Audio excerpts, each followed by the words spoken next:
Buenas and half a day. The Committee on the Whole is back from recess. We left off with Senator Barnett on closing on his amendment. Senator Barnett, you're recognized. Situs Masi, Madam Chair, Biba Betnes, Manana Situs, and happy Friday to everyone. So I asked my colleagues' support of this amendment. I know that the main sponsor of the bill had said yesterday that he trusts the principals, he trusts the assistant principals, he trusts the superintendent, and I do too. I trust the principals who are conducting these self-inspection reports. I trust the assistant principals who are conducting these self-inspection reports. I trust the principals and the assistant principals and the school staff who walked these 18 schools awaiting public health inspection, who saw with their own eyes that 14 of these 18 schools failed a self-inspection based on public health criteria. So when we talk about trusting the administrators and the Department of Education, yes, let's trust their assessment, their own assessment of their own schools. JQ San Miguel, D, that's a failing grade according to public health standard. Inadequate hand washing facilities, inadequate vector control, infestation of rodents and rats. So yes, let's trust the superintendent and the administrators who, by their own admission, tell the people of Guam, tell the students of Guam that the schools are not clean, and if the schools are not clean, then the schools are not safe. Out of one side of their mouth, the Guam Department of Education leadership tells us that, oh, all of the principals signed off that their schools are ready to open. But then on the other side of their mouth, they say that if we were to inspect these 18 schools awaiting inspection, they would fail. And I remind my colleagues that last year we unanimously supported placing a standard, a very simple standard, that our kids go to these public schools, then they deserve to meet a basic public health, safety, and sanitation requirement. One of my colleagues remarked that the legislature was somehow responsible for the scenario we sit in now. I disagree, because this legislature a year ago told the Guam Department of Education, we're going to give you another year. Don't come back in a year and ask for another year. But that's exactly what's happening now. And so if we're going to give them this extra year, let's give it with conditions. And the condition should be that if the Guam Department of Education is telling us that they walked these schools, they self-inspected these schools, and there are issues with toilets that don't work. Lana Deal Perez, they've been asking DOE Central to fix the toilet in the nurse's office for going on 2 years.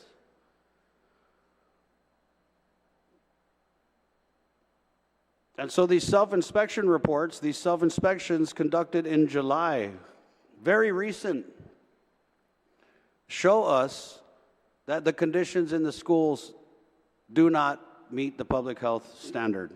And so the amendment requires walk-through inspections to vet these self-inspection reports against conditions that will exist in the schools prior to their opening, to see the progress, if any, that has been made, and most importantly, to disclose to the parents, to the students, the families, what conditions exist in these schools when we open them up and send them into the new school year. This amendment will not prevent the opening of schools. This amendment just requires this ad hoc task force to walk the schools, to observe the conditions, to note where we can make improvements, to see if there have been improvements based off these self-inspection reports, and to report those findings to the school community. It's very, very basic. We're telling our parents, our school kids' parents in this session, that we don't care about a public health standard for the schools. That's basically what this bill is saying. And we talk about sticking up for the kids, but are we really? No one's speaking for these kids. So I'm going to speak for them when I say you deserve a basic standard of safety and sanitation in your school, period. So this amendment will not prevent the opening of schools, as one of my colleagues was worried. It provides transparency, it provides accountability, and it forces the Guam Department of Education superintendent, board members, school employee, the principal or the assistant principal, GDOE safety liaison, representatives from the parent-teacher organization. It forces them to get out there and walk these schools. Because guess what? Holding a high standard shouldn't be easy. Is it going to be challenging for them to go out there and walk these schools? Absolutely. But if we're going to throw away the public health standard because colleagues in here don't think that it should apply to our school children or our staff at these schools, then there has to be some kind of added layer of transparency, of accountability, because what this bill does is basically let GDOE off the hook for another year. And when we talk about these schools have been awaiting inspection since the start of school year 2023. And so if this bill passes, these schools will be going in their second year with no engagement other than these self-inspection reports. And that's the only picture we have of the condition of these schools. So if we're going to say we trust the principals, the assistant principals, we trust the superintendent, then yes, let's trust their words and their observations about rodent infestation. And let's hold them accountable and force them to walk these schools and tell the parents how much has changed since these self-inspections were conducted. And if nothing has changed, so be it. Tell the parents nothing has changed.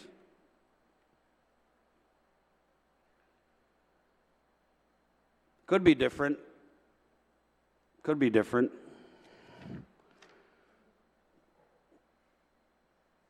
If the Guam Department of Education got the help that it deserved. This press release here, it's from Valentine's Day of last year, and in this press release, the acting governor, Josh Tenorio, led a meeting with the acting superintendent of education at the time, former Speaker Judy Wampat. They were all over the papers, got the front page. They said they were going to engage the whole of Gov Guam to fix the schools. We didn't say that. We did not say, hey, Acting Governor Josh, you want to run for governor in 26? Get out of the aircon, get out of these schools, help our kids. We didn't say that. They said it. Low thoughts that.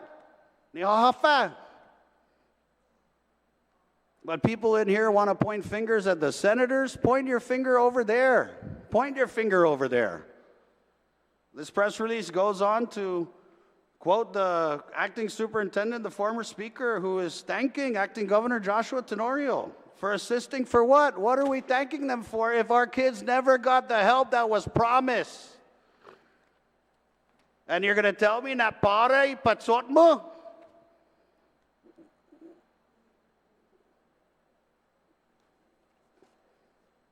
Tisinya mahutsu mi ipatsot ho. Angin mahutsu mi ipatsot ho. Tisinya masangan imina gahit.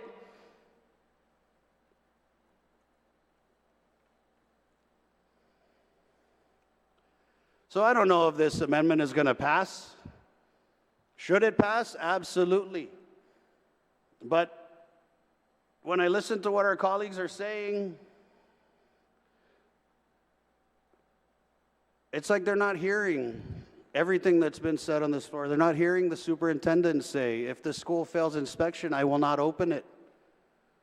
They're not hearing public health say, if the school fails inspection, we don't want to be involved.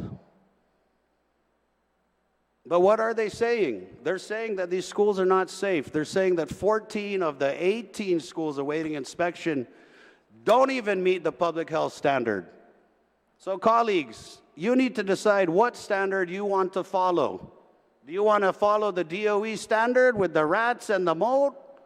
Or you want to follow the standard that our government and our people agree needs to be in place for the safety of our school children? Si Diyos masi. This is Mossy, Senator. Are there any objections to this amendment? Okay, I register an amendment. I register an objection to the amendment. So those in favor of this amendment, please signify by raising your hand.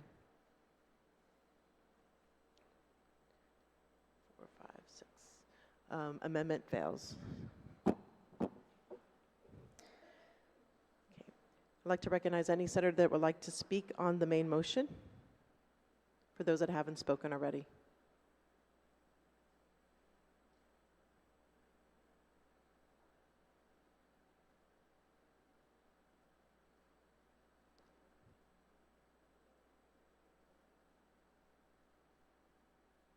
Okay, Speaker Talahi, you're recognized.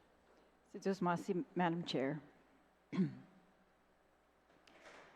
On the main motion is the bill, and we've got a few more minutes to comment on this bill or make any amendments. I'm going to try a couple more amendments. These should have been passed out. They were on the drive yesterday.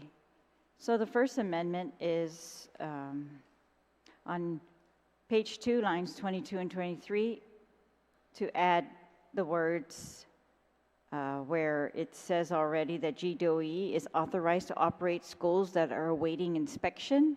I'm adding the words, only after such schools have provided a written request for an inspection to the Division of Environmental Health of the Department of Public Health and Social Services. Such schools may operate until the inspection is complete. This is actually an amendment that was proposed by the Department of Public Health and Social Services at the hearing, but doesn't seem to have been included during the committee report. So I'm asking that this be added, and I think the intent of public health by adding this amendment was that instead of just saying they're waiting inspection, they have to be ready enough to ask for an inspection. And while they're waiting for that, after having asked for one, then they can operate. But if they're just awaiting, they couldn't wait for 5 years. But this, according to public health, will put a little bit more fire underneath them and a little bit more urgency by saying they must request one. And once they request an inspection, public health has assured us during its testimony that they are ready and they will systematically go through each of those on the list. So I think if this will put a little bit more fire and keep the momentum going, that we should adopt it. I see no harm in allowing public health or requiring DOE to at least ask for an inspection if it's going to stay open. Otherwise, it's so far off that it cannot be safe for the kids. So that's my amendment, Madam Chair. All right, thank you. Is there any senator that would like to speak on the TMT amendment? Senator Brown, you're recognized. Thank you very much, Madam Chair. I certainly support this amendment. I mean, you know, we have, and I did support the initiative last year. I was second co-sponsor with Senator Frank Blas, as other colleagues were here, to provide an extension to DOE for 1 year, and that year's gone by rather quickly. We do understand that some of these facilities are going to need a little more time and effort with regards to more major repair work that has to be put in place by contractors. But at the same time, I mean, the superintendent mentioned those areas that perhaps for whatever reason in the schools that are not usable, those areas would be cordoned off either to address the repairs, but also, as he relayed, hopefully, to ensure that the children will be safe on campus. But I agree very much. We need to keep DOE's feet to the fire. The fact that these schools have been allowed in some cases to deteriorate to the level of where they're at, that they're not passing inspection. I mean, there are those there that have been positions of authority that not only have we said did they close their eyes, they just simply didn't want to see or do much of anything with regards to the issues that needed to be repaired. They'll come back and say we didn't have the funds, we didn't have the resources, DOE Central was not responsive, and there the story ended. But we also had a whole lot of high-paid administrators that were continuing every 2 weeks to get paid. And now here we are. You know, we were talking about how when the previous superintendent was there, everything was great. You know, excellent performance standards were provided. And then all of a sudden when he left, the curtains were pulled down, and we find out that we have all these long-standing issues of repairs that needed to be addressed. Basic sanitations in the schools that have not been taken care of. And here we are again today. We've been in emergency session since Tuesday. Today is Friday. And once again, even though we are legislators, we're simply policymakers. We do not physically operate, nor do we have the authority to come in and manage these schools. We're still in a situation here in this community where almost half of these schools do not meet those standards, or at least, as far as we know, have yet to be inspected to determine that they meet those standards. And that's very disturbing. You know, everybody campaigns on education. Everybody talks about how important it is to have our children learn well so that they're prepared for their future. And yet here we are all these years later, it's as if we're just starting to operate a school system, as if we're at step one. We're at intro to operating a school system. And that's very disturbing, because those that are entrusted with the responsibility of properly managing these schools, particularly at the highest levels of leadership, have not addressed it. And here we are once again a year later. And you know, I'm not sure. I have to decide whether I'm going to vote for this bill, because certainly the amendment by the previous speaker, you know, Senator Barnett, I agreed with that. What's the problem? What's the problem with putting these additional requirements so that those that have the vested interest of operating the system, including parents out there or the representative of a parent organization, would have the opportunity to go in the school and see the conditions to make sure that they're safe for children? And if they're not, then if it takes a few more weeks before the school starts, then so be it. But we have to be and do this responsibly. Last year we gave them the opportunity. We understand public health can only come in and inspect these schools once the Department of Education says we're ready for the inspection. And we understand there's always going to be ongoing maintenance issues and maintenance challenges that are going to occur, especially these facilities, these larger school facilities that need to be taken care of. But you know what? That's what the parties that are operating the school system signed up for. So I'm very much in support of this. If a school fails an inspection, then by all means, I think the only way to keep the pressure there is to not allow that school to operate until the standards are met and that it's safe for our children, that they have a safe learning environment. My goodness, learning in and of itself is a challenging process, especially for children that are struggling in school for whatever reason. It could be their learning disability they may have. It may be they don't have the support at home. It may be they have a hungry stomach and they don't get that. There could be a whole bunch of reasons.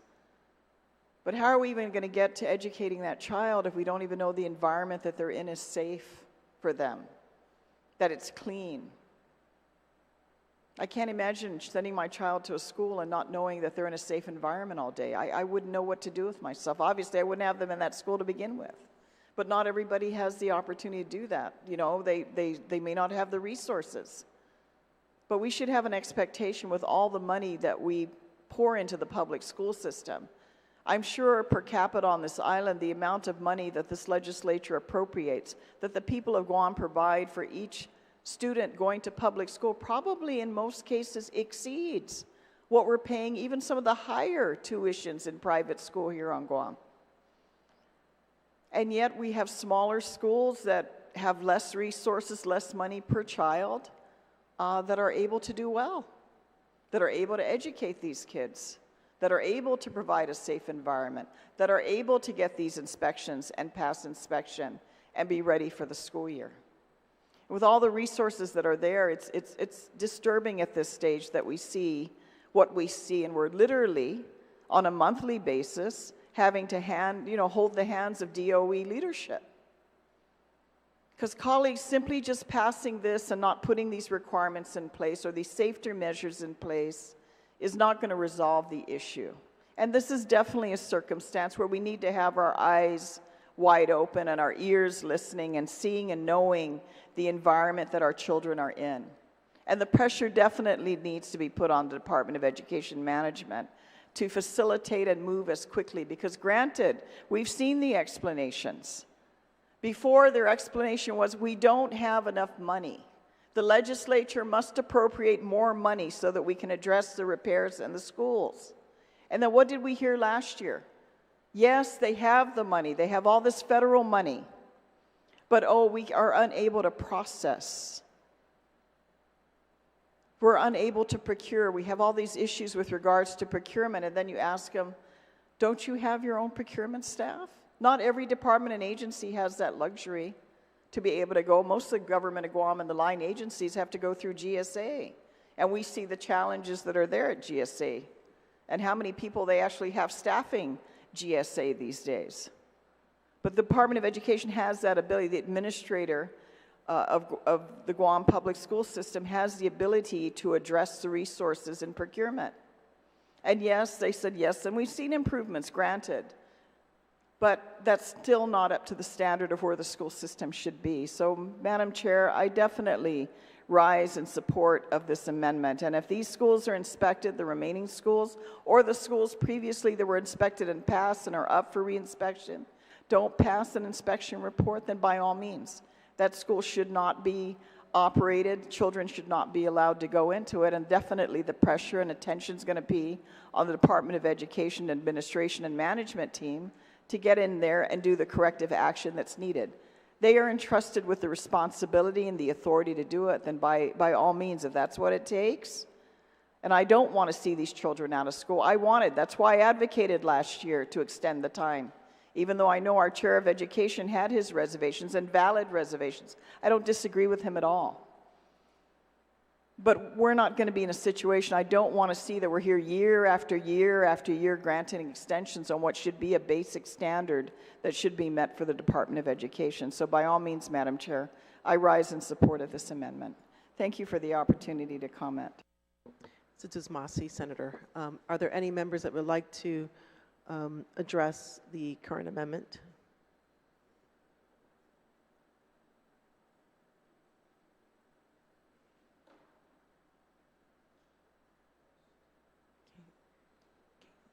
Okay, seeing that there are no other members that would like to speak on the TMT amendment, I would like to offer the sponsor to close. Thank you. Just a reminder, and thank you to Senator Brown for speaking on the amendment, but this is, again, at the request of Public Health, and I think it just will help, they hope, to continue the momentum that they've established in inspecting these schools. They say they are ready, and they will continue to inspect, and they've really only been held back by DOE's readiness. So this will ensure that DOE does not delay. Masi, Madam Chair. Masi, Speaker. So are there any objections to the amendment? Okay, I see one objection. Those in favor of this amendment, please raise your hand. 1, 2, 3, 4, 5, 6, 7. Amendment fails. Speaker, you're recognized.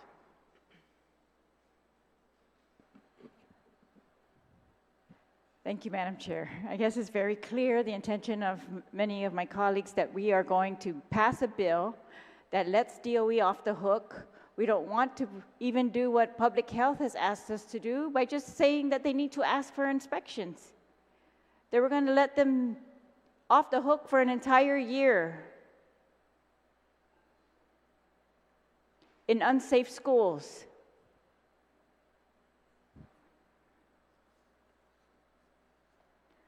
I have another amendment. It's on page 2, line 22-23, and that's to delete the words that say GDOE schools that have failed inspection may continue to operate at the discretion and approval of the superintendent of GDOE. The superintendent was crystal clear yesterday. He said he will not operate a school that has failed an amendment, failed an inspection. That means they don't have a permit. They don't have a sanitary permit. They failed inspection. He will not open them. He has never opened them when they have failed inspection, and I don't know why anyone in our body would want to allow him to do that. When public health, after an inspection, has super clearly said that school is not safe.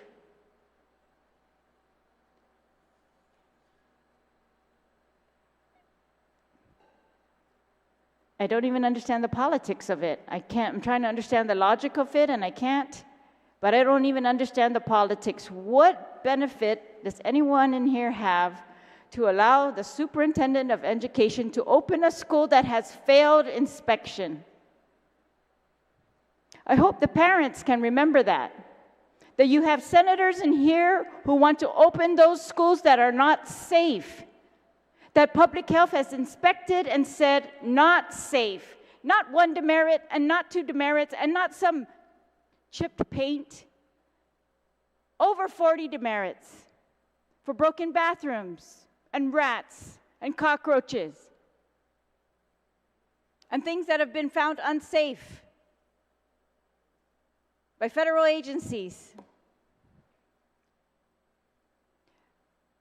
So I do not understand why would a legislature say, go ahead, break the rules, because we are incompetent to fix it?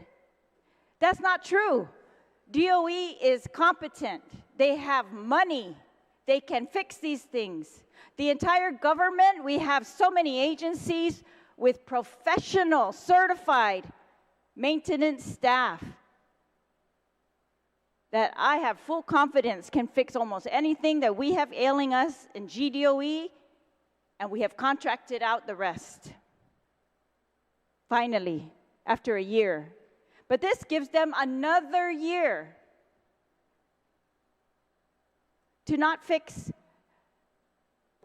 all of the demerits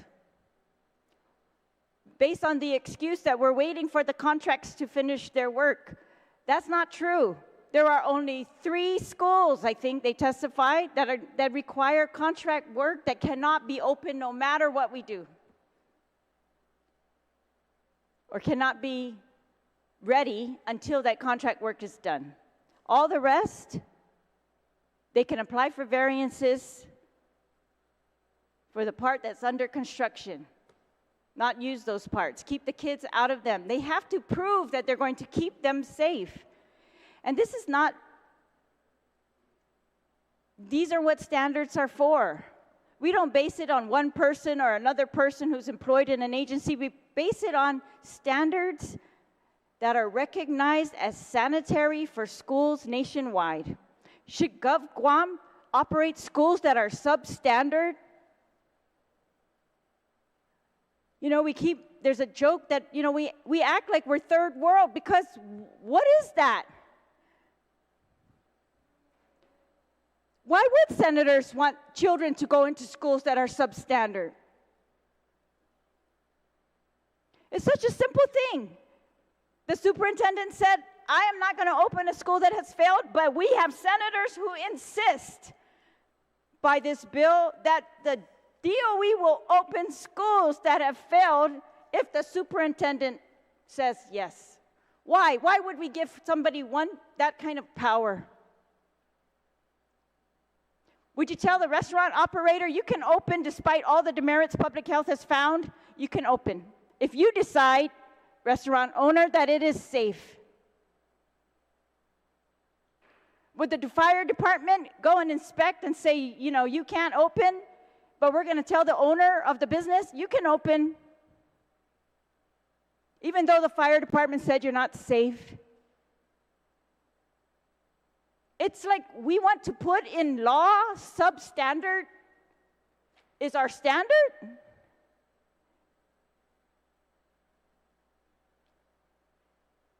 Public health said, no way. DOE said no. Even they don't want that. So I'm asking my colleagues to delete this section that says we are going to give DOE some kind of discretion to open schools that have failed inspection by public health. Thank you, Madam Chair. Thank you, Speaker. Are there any members that would like to speak on this amendment?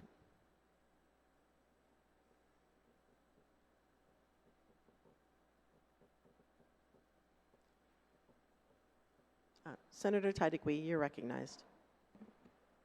Thank you, Madam Speaker. Madam Chair. Sorry about that. I upgraded you one. Good morning to my colleagues and those who are listening. Those who are trying to figure out, why is this body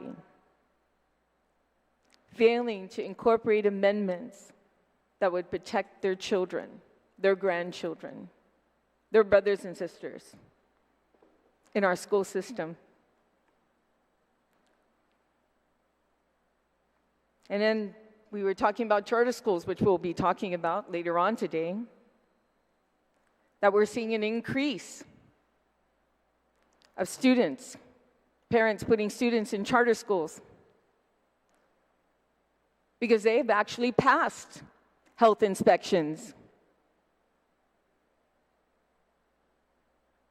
They passed. That's why the number is growing. That's where there's a line, a waiting list for these charter schools, for new students.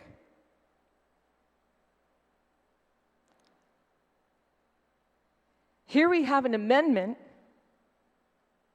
that strikes out, encouraging the superintendent that if it fails inspection, to say it's okay to continue to operate. We've heard from the superintendent. I've asked twice the superintendent, do you plan on keeping schools open if they fail inspection? And he says, he would not do that. Absolutely not. Then, if that's the case, then why are we putting in a section in here, in this bill, to allow him to do that? It doesn't make any sense. It's simple. Very simple. All the other amendments that were proffered before this one simply puts security and confidence that when the parents send their children off to school, they're not going to have to worry about, one less thing to worry about, that they're not going to get hurt, that the food they're going to eat is going to be healthy food, food that's not been contaminated or have any kind of rat droppings in it or cockroaches.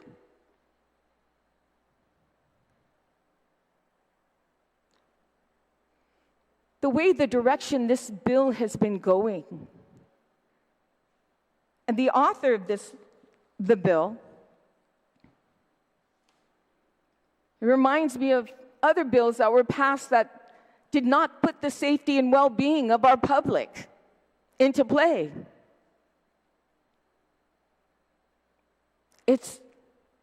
What is up with that? Here's another bill that says it's okay to have danger, put our children in harm's way, our public in harm's way. You got to remember, this is not just the school children, but the employees, the teachers, the custodians, the people who work in these school systems.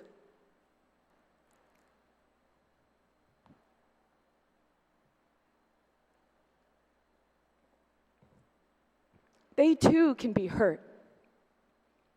We talked about the mold of all things. We've been dragging that can or that wheelbarrow for the last 2 years. And it still has not been addressed.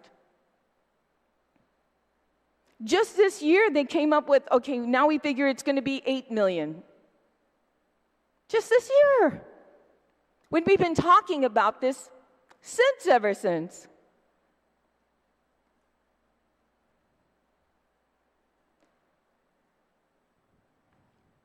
What is this body telling our public? The people of Guam we serve. The people who entrusted us to do the right thing for our island.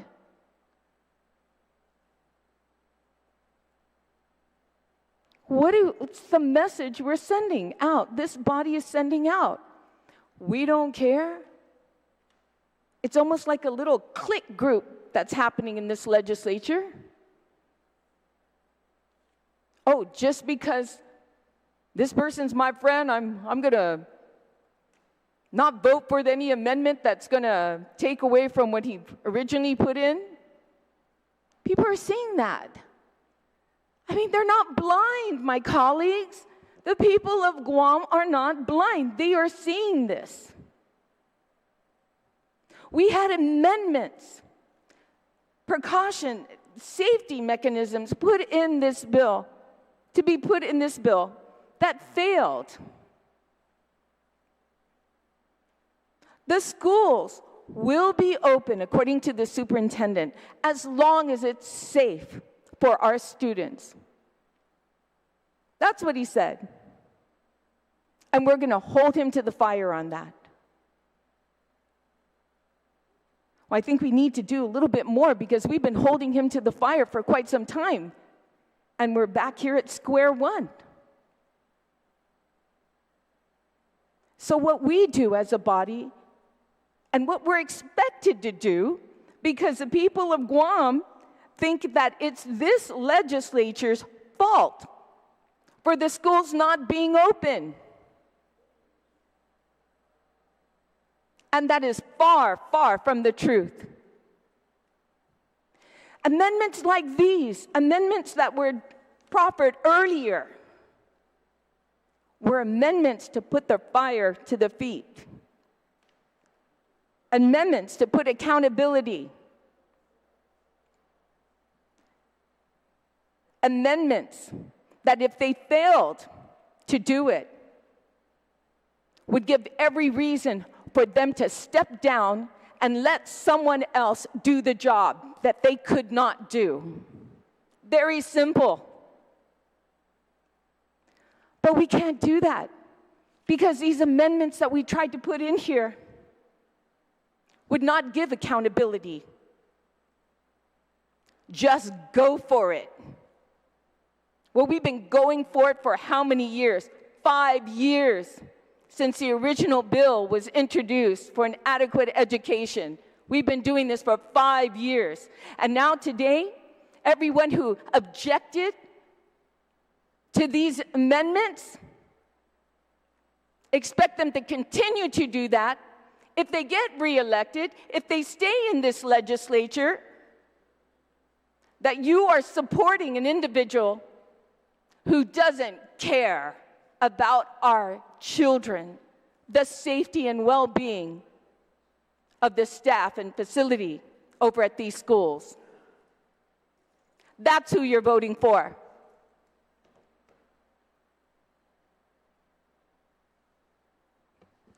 Shame on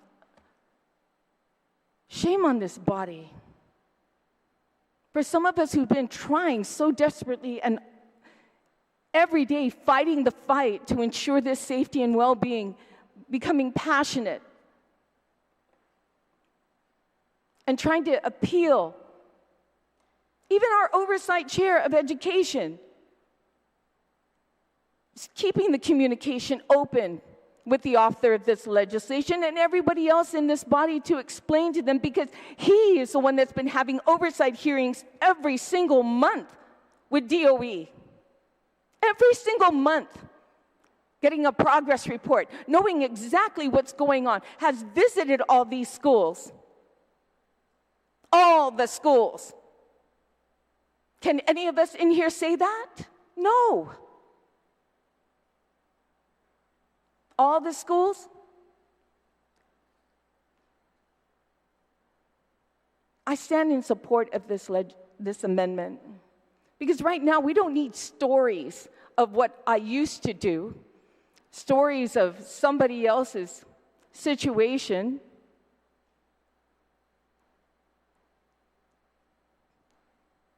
Those are stories. What we need is action. We need action. And this body has the ability to do that. But some of us still maintain that they could care less about the safety and well-being of our people, the people who call Guam home, the people that elected us to ensure that our island is protected and our children are safe. So thank you, Mr. Chair, my time is up. Si Dos Masi, Senator Taitagui. On the amendment, Senator Brown, you're recognized.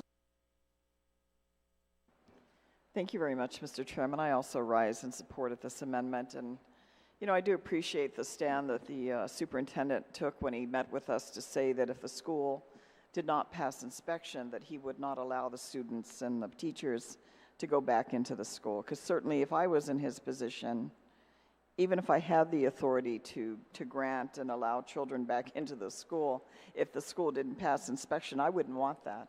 I wouldn't want the liability if anything happened to anyone there, or least of all, a child is harmed in that school environment. I wouldn't want to take on that responsibility. So if he said he's not going to do it, I don't see any reason why this body would not support this amendment. Because, you know, if we don't put the Department of Education, if we don't keep their feet to the fire, we're going to see what we've seen. And as you know, Mr. Chair, most members of this body who advocate publicly for education don't attend your hearings. You know that, I know that. Those that actually have attended to any degree of regularity know that. So they don't even take the time to show up for these hearings, and now that these issues are being brought to light by those that do, and then if this amendment gets voted down, I more than likely will not vote for this bill. And I had walked in here on Tuesday thinking I was going to vote for this bill because I thought, okay, Department of Education is making progress. As long as we continue that they're continuing to make this a priority and they're moving forward, then, you know, obviously I understand the need for the extended time. But as the days have gone on, as protective measure amendments have been put forth, and I hear continued objections to that, at least enough objections not to pass these amendments, then I have reservation about that. Because I don't think we're doing well for the children, more importantly, which is why this educational system exists, which is the reason why we invest hundreds of millions of dollars of the people's money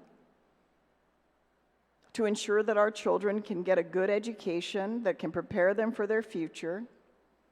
But my goodness, we're not even talking about the education. We're talking about the physical maintenance of the school facilities that these children go to, and the teachers that go there, and the support staff that are in these schools. And you know, Mr. Chair, we've listened to these principals that have come out, and the staff in the schools also, that it's almost that they don't expect these issues to be addressed because they hadn't been addressed in the past. We heard the issues repeatedly about the mold, the issues about the fencing, the issues about even the smaller repair work that needs to be done in the bathrooms. They couldn't be done because the staff, they didn't have the maintenance staff enough maintenance staff to come in and do these repairs. And as the speaker mentioned yesterday, my goodness, just to be able to go and use the bathroom. Can you imagine going to school all day and not being able to go use the restroom facilities? Or have toilet paper, or have soap to wash your hands and paper towel to wipe your hands? And we know in the past that our children have been put in these situations, or these facilities, restroom facilities at the most basic level, have not been properly cleaned on a regular basis and maintained. I mean, we don't need the fanciest Collier toilet. But we certainly need to make sure they're safe, and we need to make sure that they're sanitized and that they're clean.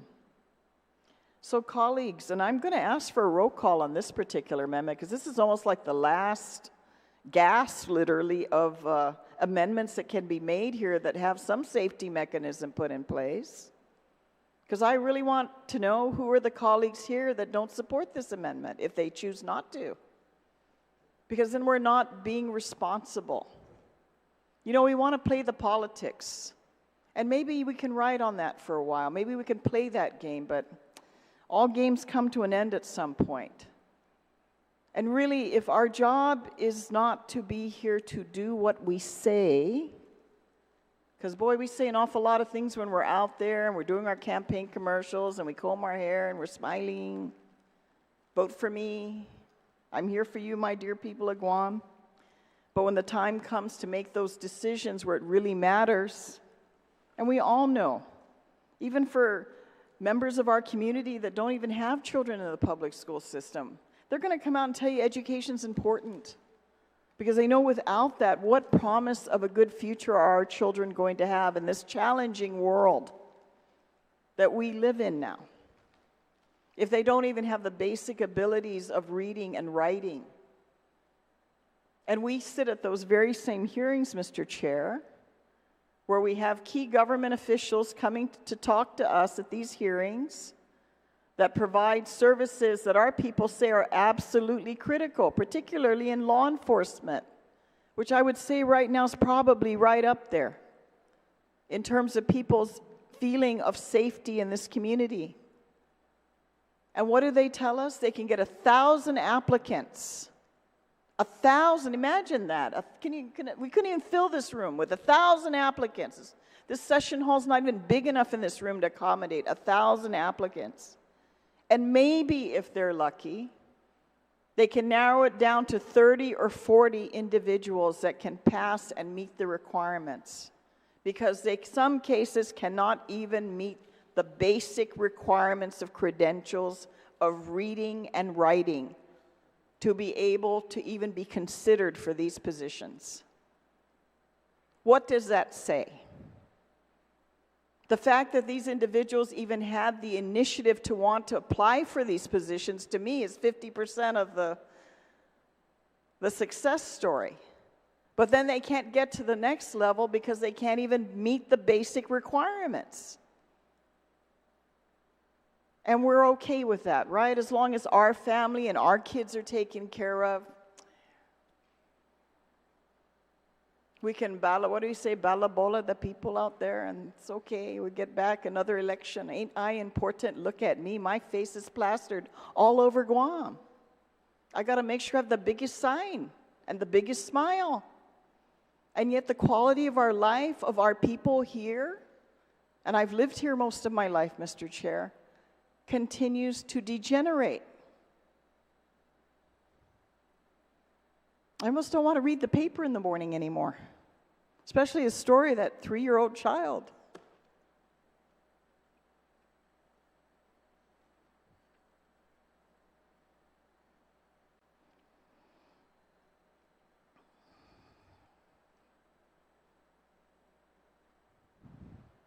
It's very disturbing.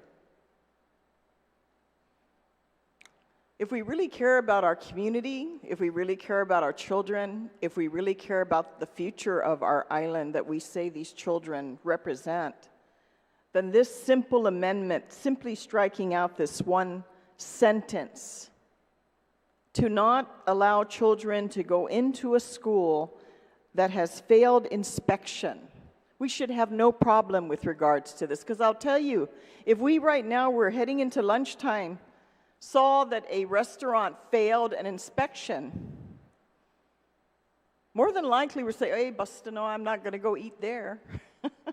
I'm going to skip that restaurant because I might get sick. That's not safe. So if we would make that decision for ourselves, why would we not make the decision to protect those children that are not in a position to make that decision for themselves? That's our job and our responsibilities as leaders in this community. We must set the standards. And by all means, if these individuals that are working in positions of authority and responsibility, the ones that we say are getting paid the big bucks, then by all means, their feet should be held to the fire to ensure that they're properly operating the school system. So I definitely, Mr. Chair, rise in support of this amendment, and I am going to ask for a roll call because I definitely want to know who's going to object to this amendment. Thank you very much, Mr. Chair, for the opportunity to comment. Senator Brown. On the amendment, Senator Perez, you're recognized. Masi, Mr. Chair. I rise in support of this amendment, and it's pretty clear that the superintendent did not use his authority last year, and he does not intend to use it this time around, should this bill pass. And although people may think, well, there's a may there, a may is permissive, but I think what is more harmful is the message that it's sending to our community and our students. If you look at what's on this list, so I think what's very important to clarify is this idea of what's safe. And we heard DOE had a different standard than what Department of Public Health is. And I just want to clarify that the standard they're using is outdated. It's based on a 2016 SOP. This precedes the sanitary rules and regulations.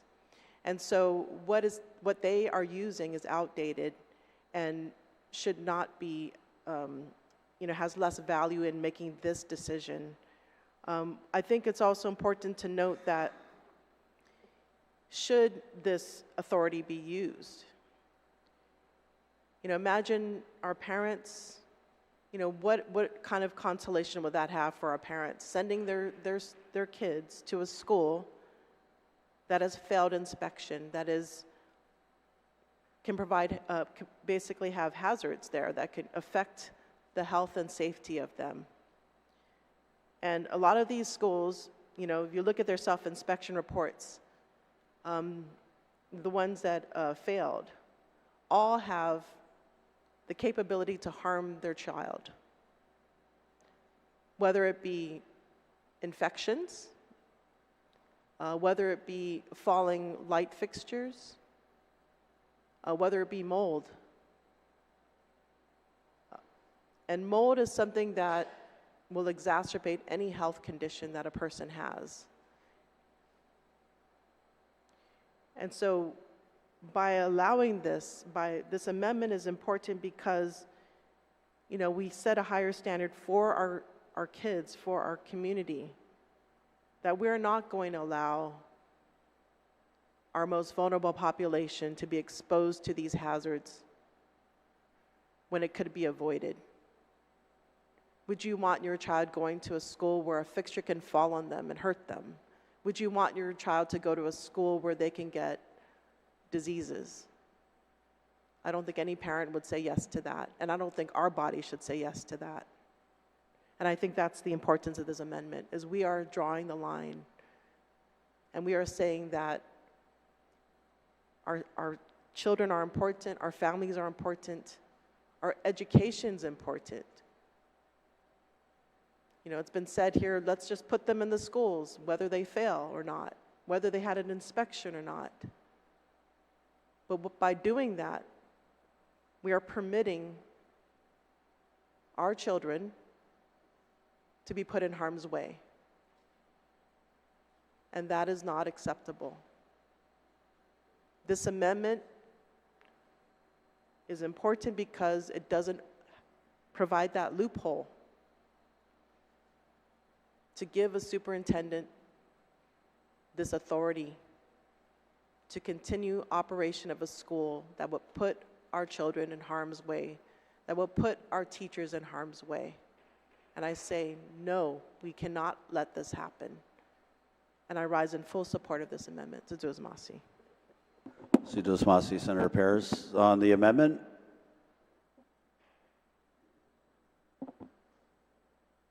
Senator Fisher. Okay. Thank you very much for the opportunity to speak on the amendment. I am against the amendment. In this body over the last, several hours or so forth, as we've been talking about the various amendments, Individuals within the body have said that this is not our fault, that this is the fault of the Department of Education, I suppose because they weren't working hard enough to accomplish this in the short time we gave them, or perhaps it's the fault of the current lieutenant governor or the current governor because they weren't putting people's feet to the fire. The fact is, I bring that up because I will not dodge responsibility. I don't think that is what we should do. The reason that we are in this quandary, we're in this mess right now, is because of the legislature. We made this mistake because we lacked the expertise to understand the complexity of the job that was before the Department of Education. Our mistake was making that movement, and our mistake was arrogance in thinking that we knew better than the experts. The experts have come in and done their level best, and they are not able to open up to 14 schools, and this particular amendment is designed to keep the schools closed. We simply didn't give the Department of Education enough time to get this done. That is our fault. We made a mistake. We must, colleagues, have the courage to own our own mistake. We have to have the courage to own our own mistake and fix it. I know that there are at least 3 people in this chamber who come from, well, more than that, who come from either the military or a military background. You never go to your commanding officer and say, this is screwed up, without a method to fix the problem. You never try and blame your battle buddy or your shipmate for something you did. You have to eat it. That's what honorable people do. We must open the schools. We need to fix our problem. Now, I think it is, well, I'm not going to go into that. People keep talking about how this is just a political mess and everybody's out here trying to get a vote. I guess the worst way to get a vote is to confess the fact that you've made a mistake. My colleagues, I made a mistake a year ago when I supported this bill that caused this disaster for 36,000 people on Guam.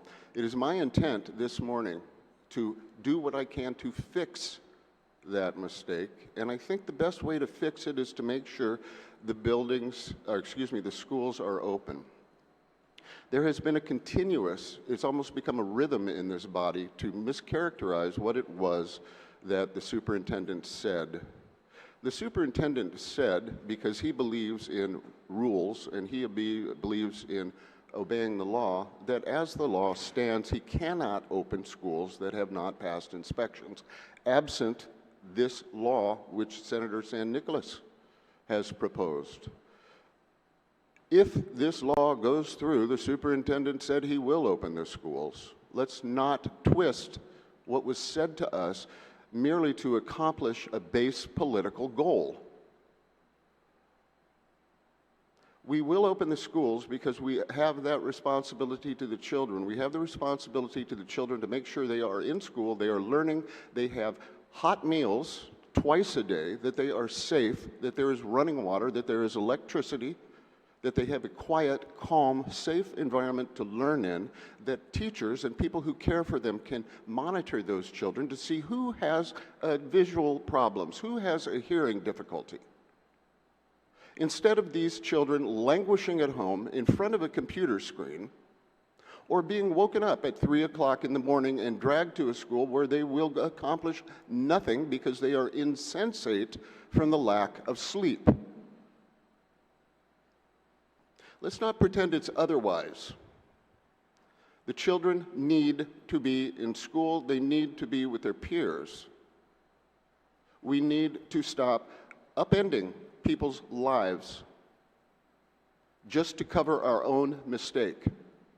We will do what is right in this body, I hope, and get those schools open. We're not sending these kids into piles of filth. We are sending these people into safe buildings where they are being educated, where simultaneously people are chasing out the rats, making sure the light fixture doesn't drop on kids' heads while they are learning algebra, while they are learning the Chamorro language, while they are anticipating going to lunch where they're going to get a hot meal, perhaps their only hot meal for the entire day.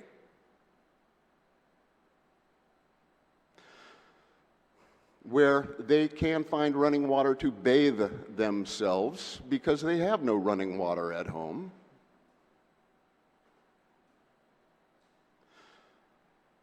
Where the environment is safe, at least for those few hours of the day. I believe all of us were in the room when the superintendent said the highlight of these children's days, many of them, is to go to school. Because whatever's going on at home, in school, the children are subjected to regularity and safety and nutritious food and people who care for them, teachers who love them, maintenance staff that clean the school because of their care for the children, educators who could easily find other jobs that pay much more, stay with our school children because they love them. You wouldn't be in the business if you didn't love kids. So let's put those kids in an environment that is conducive to their development.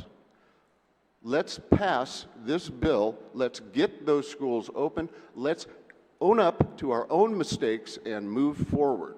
Thank you, ma'am. Thank you, Senator. Are there any other senators that would like to speak on the amendment? Senator Nicholas, you're recognized. Thank you, Madam Chair. It's nice to see you up there, Madam Chair. Hi, thank you. This is the original bill. The bill that DOE says that they support. This is the original bill that Public Health says they support. I don't want to stray from the original intent of the bill. You know, in the short time I'm in office, you know, I've realized that some people put in stuff in the bill to kill the bill, whatever. But I want to try to remain with the original intent of the bill as much as possible, because this is what public health and DOE wants. So that's why I object to this amendment.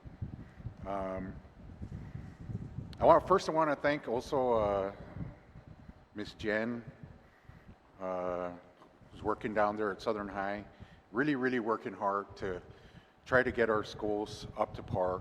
You know, when I was a customs officer, I think it was MU Lujan that we went to, and my dad would always say, you know, it takes a community to raise a child. I scratched my head again. My dad always has a lot of quotables, but that one stuck.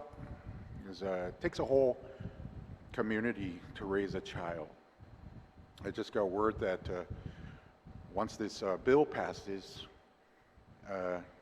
it will be signed right away, and everybody will be mobilized from all members of every strata of our community, you know, to get in there and help bring our schools up to par. It's a wonderful thing. But I am objecting to this amendment because I believe that everything that is necessary to get this school up and running is in this bill. And it gives the tools necessary for those we've entrusted with our children to do the right thing. And gives a wide measure of latitude, this bill. That's why I cannot support this amendment. And I agree with Senator Fisher. You know, I was approached by Public Health, and they said, you know what, Senator, you guys really placed unrealistic timeline to get everything fixed. And I believe that. Also, I want to thank all the people up at GCC right now who are all the service members from all over the country who are here with the Army Reserve, taking care and giving free health care to our people up there. Public health was there. I was approached by one of the nurses. She goes, "Senator, thank you for doing everything you can to help our schools remain open." That was from a public health nurse. I kind of got little goosebumpies because, you know, I can feel the concern she had, and what we're trying to do here is we're trying to, 24,000 kids, it's not 12,000 kids will be affected by this.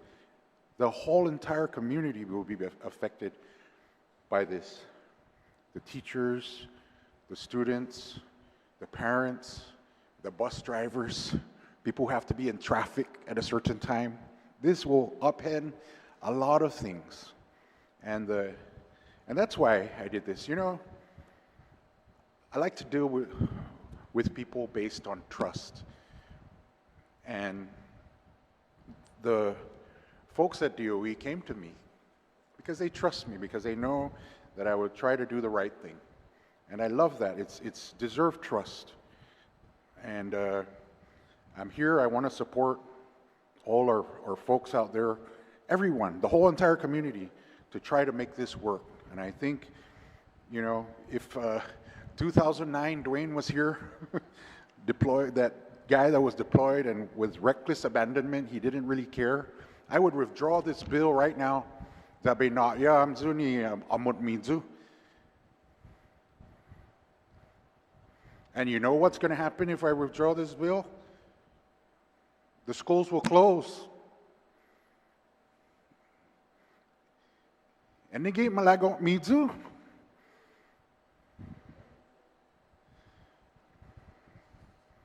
But 2009 Dwayne is not here. You have the Santa Claus Dwayne, and he cares about the community just like he cares about everybody else here. Doesn't matter if you throw me under the bus or not. But this bill, I don't want to stray from this original intent, and that's why I like to keep it intact. It's not about politics. It's not about getting reelected or not. It's just about doing the right thing and bringing our community together so that our kids can have a wonderful place to have an education. Thank you, Madam Chair. Thank you, Senator. Are there any other members that would like to speak on this amendment? Senator Barnett, you're recognized. Madam Chair. Rise in support of the amendment. I don't understand the objections. We've all been sitting in the same room over the last 3 days, and we've all heard the superintendent say, and it's not the first time he said it in this session. He's repeatedly said it since last year, when this body agreed to give the Guam Department of Education another year to come into compliance with these safety and sanitation guidelines. And might I remind the members in here that you agreed to give them another year because that's what they said they needed. And so when we have the superintendent of the Guam Department of Education saying if a school fails inspection, he will not allow that school to reopen. He already had that authority. He had that authority based on a law that this body passed 1 year ago. And let me tell you how many times he's used that authority that the author of this bill gave him. Any guesses? Never. He's never used that authority to open any school that has failed inspection.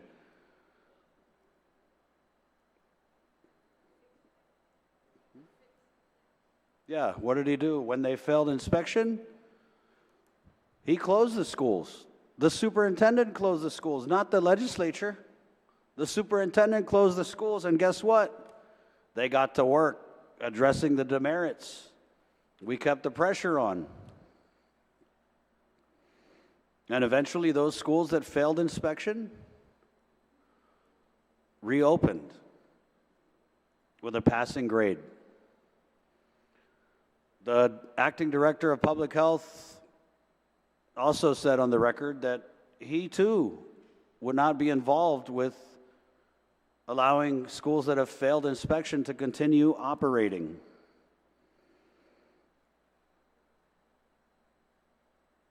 I also want to shout out to the Fanihi family up at DL Paris who are watching this session.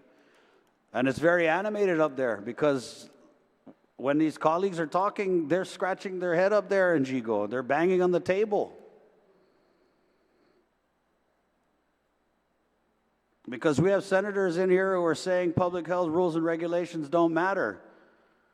Well, go up there and tell that to the kids at DL Paris who are still waiting for their restrooms to be repaired. Go over to GW and tell the students there, the home of the mighty geckos, that rodent infestation doesn't matter. Because one thing I've learned over the course of this term is many times it doesn't matter what an amendment says. What matters more to some of these people in here is not what the amendment says, but who's bringing the amendment forward. And then they build their objection around that, which is why a lot of these arguments being made on this floor sound like nonsense, because you're stuck in a position of opposition and you have to argue around the stupidity of that. And to say that you don't want to amend this bill, even though the superintendent said if the school fails, guess what? Mahutsu mi escuela, they're going to close it. But, because you don't want your bill to be touched? Why run for office if you only want the bills to be rubber stamped all the way through? This is a collaborative process. And holding a standard in place for our schools and our students is the right thing to do. DOE is halfway there. DOE is halfway there. Who knows if they got the help that was promised? Because they got a lot of help from this legislature. We have passed countless laws to assist the Guam Department of Education. But maybe if you don't show up for session, you don't know that. You don't come to the oversight hearings and you're in the committee, maybe you don't know that. And maybe that's why what you're saying in here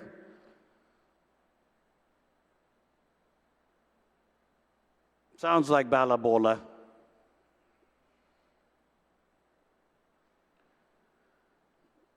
And so if the superintendent says the school fails inspection, that school's getting closed, that school's getting the repairs, that school's getting the demerits addressed so it could reopen, and public health says, if a school fails inspection, not involved, we are not going to be involved in allowing that school to reopen until it can reopen with a passing grade.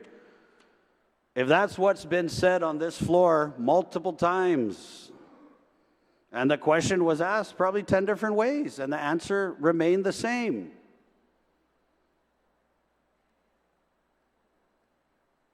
Why then would you not support this amendment?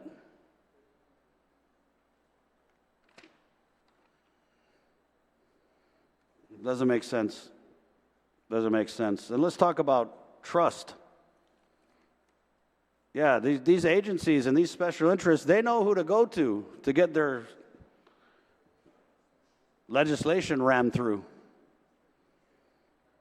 I trust the principals, the assistant principals who walked these schools in July, who told the superintendent through these self-inspection reports that these schools have bathrooms that don't work, toilets that don't flush, rodents infesting the school.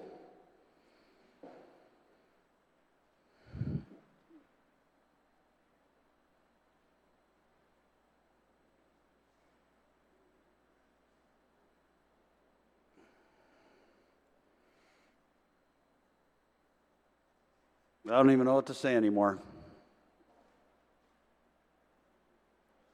But I believe with every part of my being that our school kids deserve this standard. The superintendent told us in an oversight hearing that if this was Dodea, it would be shut down.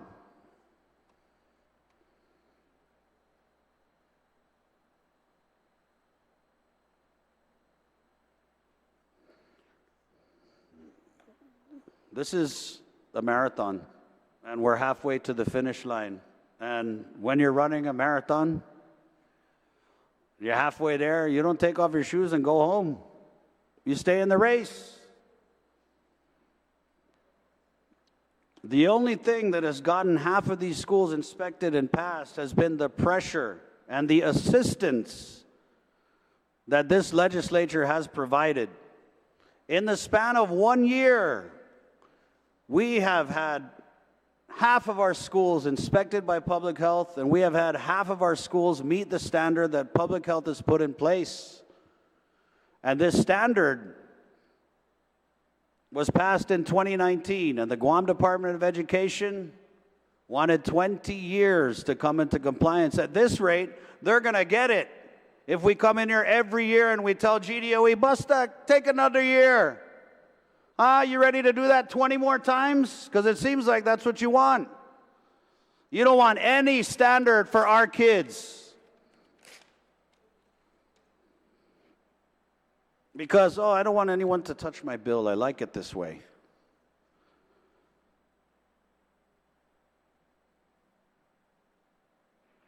Our kids deserve this standard. It's common sense. Not pare, common sense. Let's use common sense.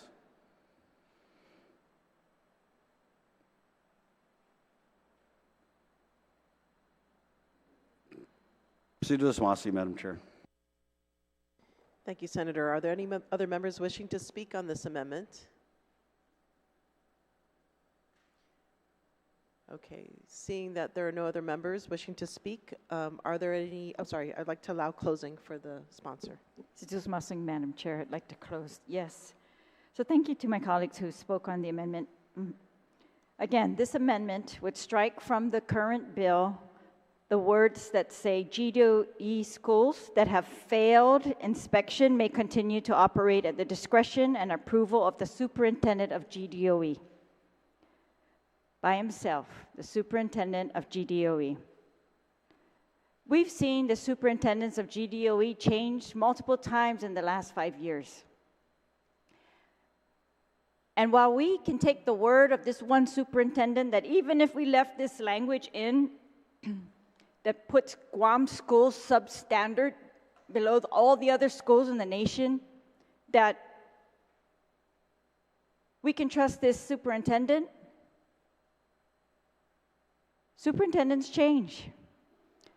The promise of one superintendent not to open failed schools, despite us giving them that discretion, does not ensure that the same is going to happen if this superintendent changes throughout this school year. The board clearly will not ensure a superintendent act a certain way. We have seen that for decades, and I want to remind everybody, this is where we came from. Superintendent's absolute discretion to deem a school safe, to open the schools without sanitary permits, to open the schools without following these rules, for sure, these sanitary rules. And then year after year, we are in the newspaper day upon day with what we are finding in the schools. And then accidents happen, things that should not have happened had there been a fence at the school. Predators could not have gained access.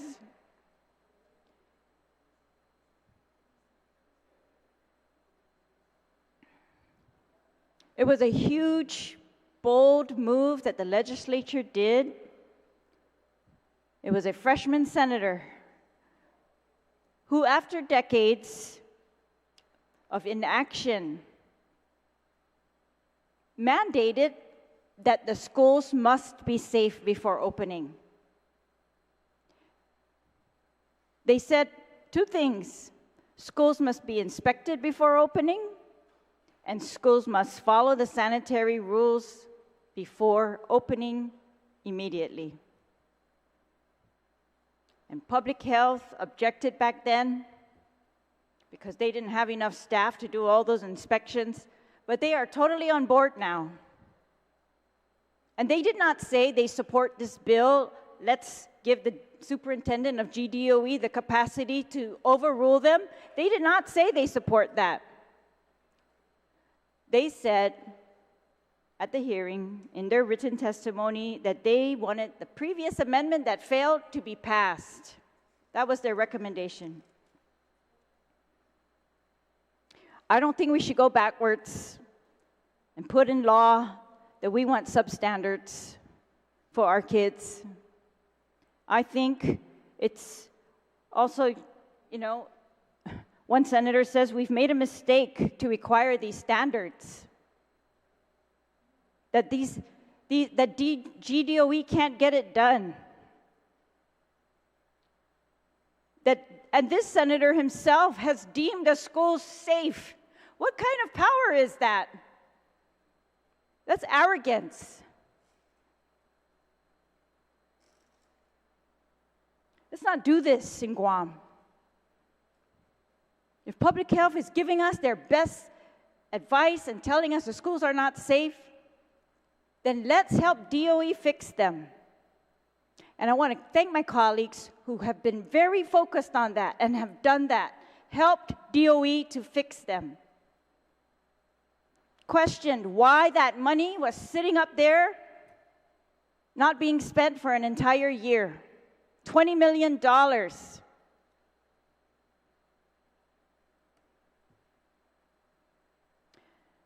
The sponsor has assured us that he's received a call from Guadalupe that the bill will be passed as is, saying that schools can be opened by a superintendent even if they have been deemed unsafe by public health.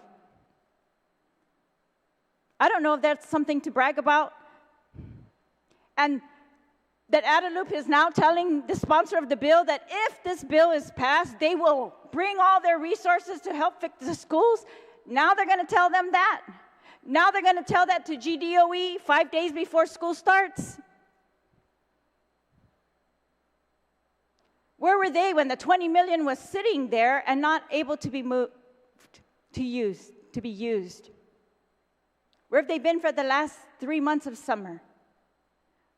All the resources. And the threat that allowing this is the only way to prevent double sessions or school closures, I do not agree at all. That's the threat that they make for people who are so easy to believe that we cannot do it. If you see those parents and teachers and school aides being put to work and working so hard to fix things,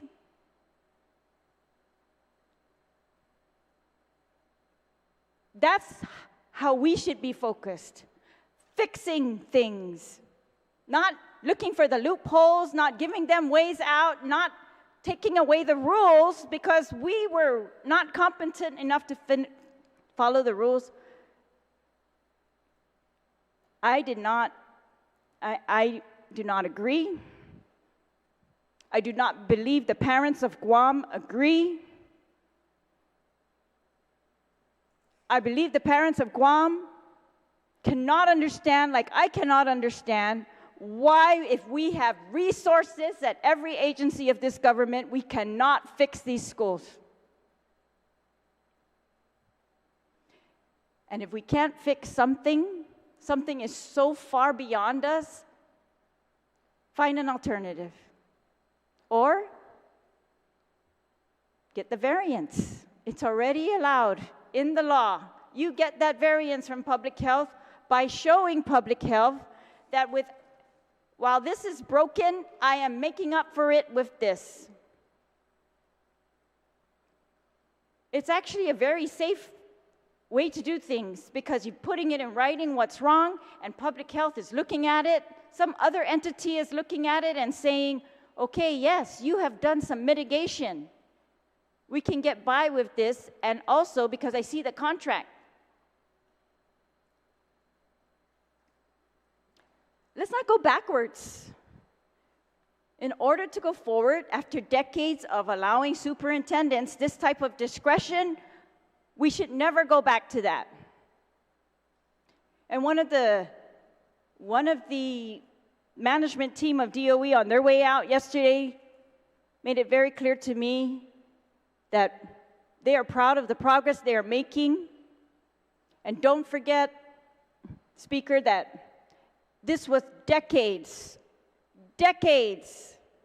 of inaction, decades of total discretion, where it should not be total discretion. And don't forget the kids. Don't forget those kids. Don't forget the stories. I mean, how gross were some of those stories?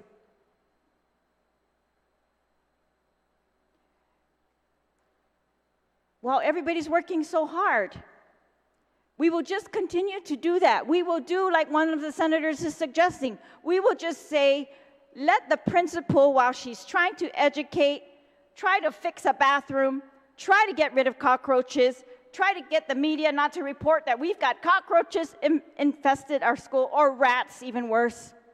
Not let the kids go home and tell their parents that, or try to tell the parents, don't worry, it's really nothing.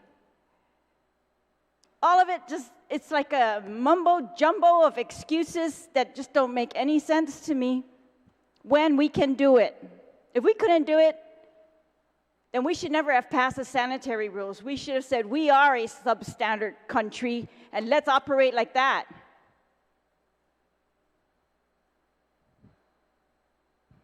I can't even believe I'm in a legislature that wants to do that. I feel like I'm wasting my time here if that's what we're going to do. We came here to fix the schools, to help them, to make sure that students don't go home and tell their parents.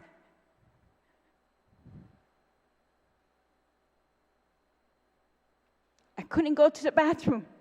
It's too gross. There are no doors. And that's all that the sanitary rules require. They're minimum standards. So I say, let's not go backwards. Let's not give this discretion. So I'm asking my colleagues to pass this amendment. Madam Chair, si tus mas. Madam Chair, I'd like to roll call. Oh, okay. There's a Madam Chair, if I may, could we have the Sergeant Barnes call the other senators in to vote, please? Okay, yes.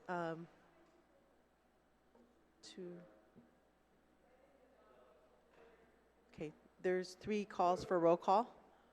First of all, are there any objections to this amendment? I don't see any objections at this time. Oh.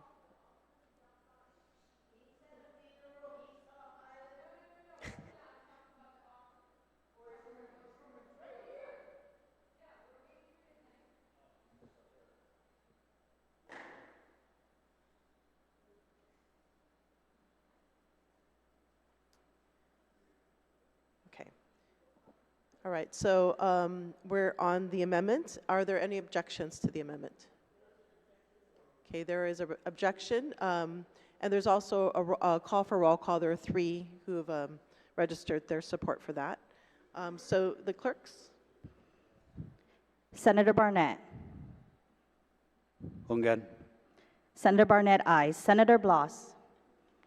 Senator Blas, aye. Senator Brown. Senator Brown, aye. Senator Dueñas. Madam Chair, can you please move to excuse Senator Dueñas? He's got a family funeral. All right, there's a motion to excuse members not present. Are there any objections? My motion Okay, no was to objections at this excuse time. Senator Dueñas.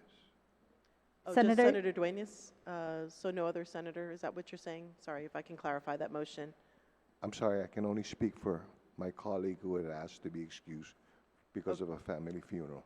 Yes, okay, so the motion is to excuse Senator Dueñas. Are there any objections? No objection, but Madam Chair, I'd like to motion to excuse any of the members not present. Okay, so there's a motion to excuse members not present. Any objections?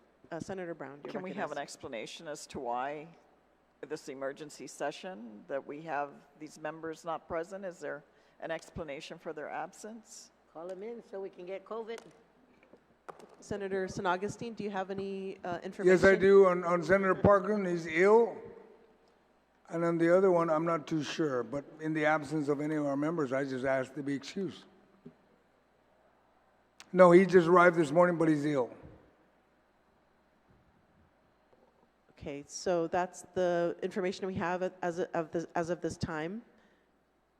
So I would like to reiterate, the motion is to excuse members not present. Are there any Madam Chair, I just don't want to objections? excuse anybody who's out there campaigning or waving. We've got a very serious job, this emergency session, so I just wanted to lodge that on the record. Madam Okay. Chair, can we have a moment's recess, please? Just a moment's recess? Okay, please? yes, moment's recess.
We're back from recess. Senator San Augustine, you had the floor on the motion to excuse members not present. Yes, just to excuse, since one of our colleagues identified one specific colleague, I'll identify one specific colleague, Senator Will Parkinson, to be excused due to his ill.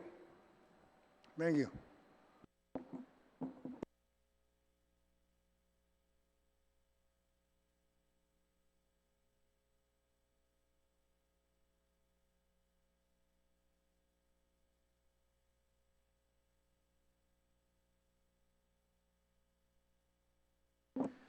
Okay, I think we had a couple motions. Senator Blas had motioned to excuse Senator Duenas, and that passed. Okay, and Senator San Augustine has a motion now to excuse Senator Parkinson. That's correct. First, it was to excuse members, but now that there's only one missing and is sick, that's Okay. the reason for that. So on the motion to excuse Senator Parkinson, is there any objection? No objection, motion passes. We'll now resume the roll call vote. Senator Duenas. Senator Duenas excuse. Senator Fisher. No. Senator Fisher, nay. Senator Lujan. Senator Lujan, aye. Vice Speaker Muñoz Barnes. Vice Speaker Muñoz Barnes, nay. Senator Parkinson. Senator Parkinson excuse. Senator Perez. Senator Perez, aye. Senator Kanata. Senator Kanata, nay. Senator San Augustine. Senator San Augustine, nay. Senator San Nicolas.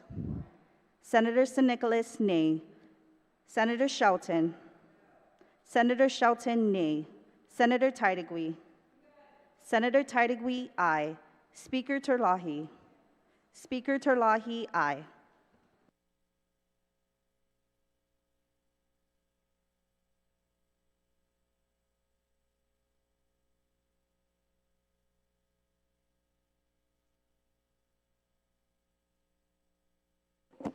All right, so the motion fails. We had 7 ayes, 6 nays, 2 excused. Senator San Augustine, you're recognized. Mr. Chair, I ask that the body reconsiders the vote on the previous amendment, notwithstanding the previous amendment, and if you want, it was an amendment introduced by the Speaker, Teresa Lai. Do you want me to read it or not necessary? Did you say the Barnett Amendment? No, it was Speaker Terlai. Oh, Speaker Terlai's amendment. Yes, yes, Senator San Augustine, if you could just read it. All right. What it is it's identified as on line 22, 23, page 2, to amend Section 2, the bill to read Section 2, authorization to operate the Guam Public School for school year 2024 and 2025, notwithstanding any provisions of law. The Guam Department of Education is hereby authorized to operate schools that are awaiting inspection for school year 2024 and 25. Only after such schools have provided a written request for an inspection of the Division of Environmental Health of the Department of Public Health and Social Service. Such schools may operate until the inspection is complete. GDOE schools that have failed inspection may continue to operate at the discretion and approval of the superintendent of the GDOE. That is the amendment, Mr. Chair. So there's a motion to, notwithstanding, reconsider the actions of the body. Is there any objection on that motion? Hearing none, the motion passes. So on the reconsideration of the amendment.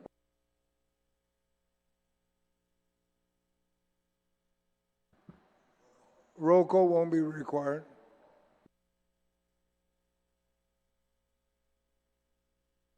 Are there any objections to the amendment? Speak on it. Speaker Terlai, you're recognized. This is Masi. Thank you to my colleague for the motion for reconsideration of this amendment that had previously failed. This was one of the recommendations of public health, that a school not be given a pass, even though it doesn't have an inspection yet, unless it has requested of public health for an inspection. So public health originally thought this would put some pressure on the schools, that they have to at least be ready for an inspection, so they have to request an inspection. And what's not clear, and I hope it's not a loophole, that whether, how these requests are going to come. So I hope they don't request an inspection a year from now or something silly like that, because that would just defeat, of course, the intent of this amendment. And the intent of public health was, their new acting director said very clearly, when people were saying public health can't do it, she came and said in a press release, we can do it, we are going to do it, we are mandated to do it, we are moving forward with doing this. And they had, out of courtesy to DOE, and because they don't want to waste their time, gone on DOE's schedule as to when they're going to inspect. But they've pretty much said now they will go on their own schedule because that's their mandate. And so I appreciate that. This written request for an inspection will help DOE to prioritize who's going to go next and pretty much signal they're ready. And so hopefully Public Health has assured us they'd be able to inspect all these 18 schools that are left. So I just hope this is taken in good faith by DOE and that they don't find a loophole around it where they request a year from now their inspection. Sidus Masi, Mr. Chair. Sidus Masi, Madam Speaker. So on the amendment, the reconsideration, is there any objection? There's been one request for roll call. Anyone else? If there's no objection, amendment passes. Speaker Terlahi. I believe I had some time left on my remarks on the bill. So just wanted to conclude, after trying all those amendments, that, you know, I understand what the author's trying to do. We want to give them an exception again for another year. We want to allow the superintendent to use his discretion to open a school that he thinks is safe, but that very clearly and obviously does not meet public health standards. So we have I guess a dichotomy of intentions here, right? Whether we as a government believe in sanitary rules, and I asked this to all of them when they were up here, should we just get rid of the sanitary rules? Should we just use GDOE's inspection guidelines and go with that? If those are good enough, why are we not saying let's go with those and get rid of the public health sanitary rules? Not a single person who was on our panel of GDOE or public health said those are the standards we want to go by GDOE standards. Everyone said we're going to go by public health standards, that's their goal, and we're going to do that. It's really only in here, members in here, who believe that we should settle for less than sanitary rules compliance. We should settle for less than the current superintendent says we should do, which is sanitary rules compliance. And that we're going to give a big pass to everybody in the government to not focus on GDOE right now, to let their one team that they've built up over the last year do all the work. When we have other resources in our government that could come and help GDOE pass inspections earlier, pass inspections perhaps even now, because they know what's wrong. They've done their pre-inspections twice. They did it with the principals and some staff. They did it with the facilities maintenance people. They also did it. So they have a very good idea of what needs to be done. I'm sure they could welcome all the help. And you know, I'm not sure that this is a time for us to go backwards again, to allow exceptions to one standard or two standards, because that's how we ended up here. People with very good faith and good intentions said, I know we have a problem, but I'm just going to continue to operate. I'm going to fix that problem, but they were never able to get around to fixing that problem. Or the contracts fell through, things didn't work out, and the problem never got solved, and then the problem became a disaster. We see it all over the place. So I think that's the reality. And I think, unfortunately, allowing discretion other than public health is how we got here in the first place and how we're going to go backwards. I do anticipate what the sponsor of the bill has assured us, that if this bill is passed, then the government of Guam's resources are going to come in and help. I don't really understand that because the bill says we don't even need to pass inspections now. But hopefully, that's good faith. I'll take it. We're desperate. We want the schools to open. The teachers want to be in safe environments. Parents want safe environments. Sounds to me like the superintendent wants safe environments. And it really kind of makes me angry that we have some colleagues that want less than safe environments who say it's okay. It's not okay. It's not okay for the children of Guam. Why would you say it's okay for the children of Guam? What's not okay for the children of Dodea, the children of California? Why?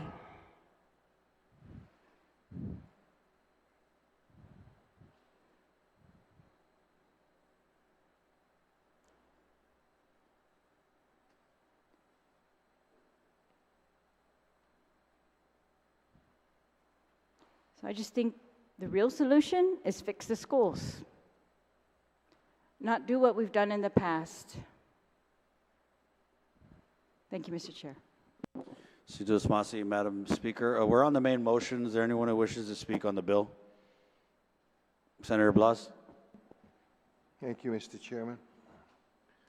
You know, Mr. Chairman, I don't know what the bill looks like now. We'd be very interested to see what the engrossed version is going to be.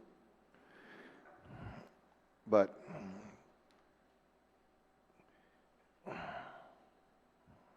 two years ago, we had the opportunity to be able to start and move on these things.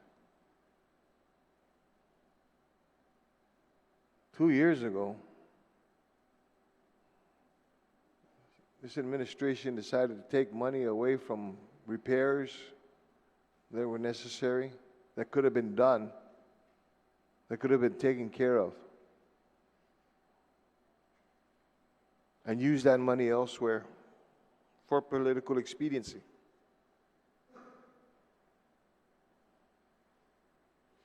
And now look at where we're at.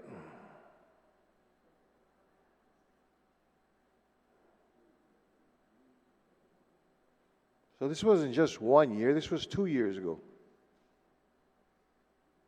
At least. But no, we had the resources, we'll make the promises, we'll do this and do that.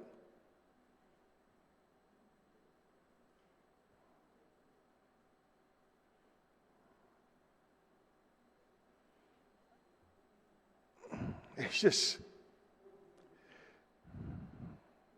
how much more are we going to tolerate?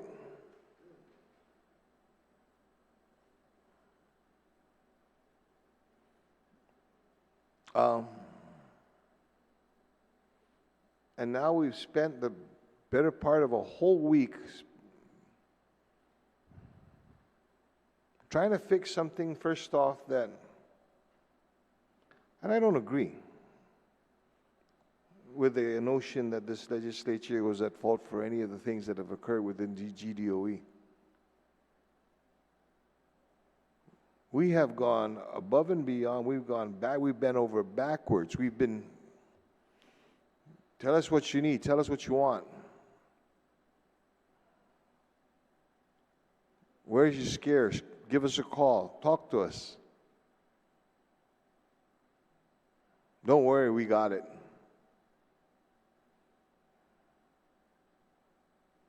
And then less than a week before school starts,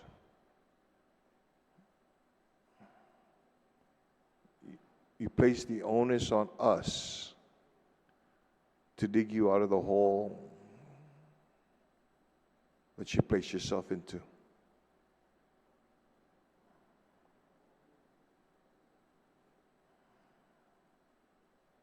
Hate to say this, colleagues, but some of you 2 years ago just went along with it.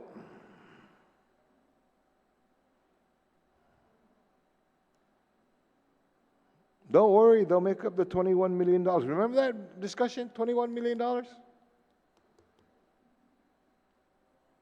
And what it was for?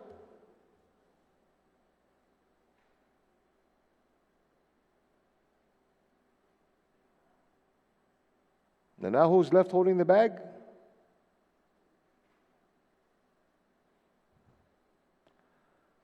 Another instance of I told you so. Thank you very much, Mr. Chair. Senator Blas on the main motion. Senator Brown. Thank you, Mr. Chairman. I couldn't pass the opportunity after Senator Blas spoke because I think those of us that were here 2 years ago in this legislature recall pay raises were given before the election. And I'm sure nobody has anything against getting a pay raise. I'm sure probably most people, if not all, would love to have a pay raise. So colleagues, that you don't want to hear it, close your ears because they're members of this body that were here 2 years ago. And just to elaborate further on Senator Blas's comments, the federal money that had been set aside to do repairs in this school were taken by the Department of Education to pay for the pay raises. Because I don't recall a legislative appropriation. Do you colleagues recall a legislative appropriation? 2 years ago before the election for the pay raises? 36th Guam Legislature. They actually had listed the projects that, if I recall, Senator Blas, we saw the listing of projects that were slated to address these repairs in our public schools. We even discussed that on the floor of this very legislature, of where this money was being taken from. But again, we said nothing, we did nothing, and we allowed it to happen because, hey, why not? If you're going to give me a pay raise, sure, I'm going to vote for you. But we did say on the floor of this legislature, it's going to be taken at the money's going to be taken out of the account that is intended to do the repairs in these schools. The repairs that we knew were needed to ensure that our children were in a safe environment. And here we are. What do they say? You know, is it the roosters or the chickens come home to roost? Well, they're here. They're roosting in our trees here. But it's okay, right? Because we got elected. The governor got elected. The members of the legislature, pretty much most of them got elected again. So I guess it's okay because we sacrificed the repairs of the schools 2 years ago with funding that was intended to address a lot of these major repairs that are only now being looked at to be addressed now. And on top of that, we weren't even aware at the time that these permits that were being given by public health, these sanitary permits, were being given to these schools without any inspection. But then again, we tell our people we are all for education. Our children are our future. We're all for public safety, and we're all for better health care. But when the time comes to make the right decisions or call those out that are abusing the system, because we had DOE here, we don't do it. We close our eyes and we shut our ears and we shut our mouths when it matters. So if one of our colleagues wants to say that the legislature is responsible, there are members in this body that did and said nothing when that money was being taken out. Because where did DOE miraculously come out with all this money?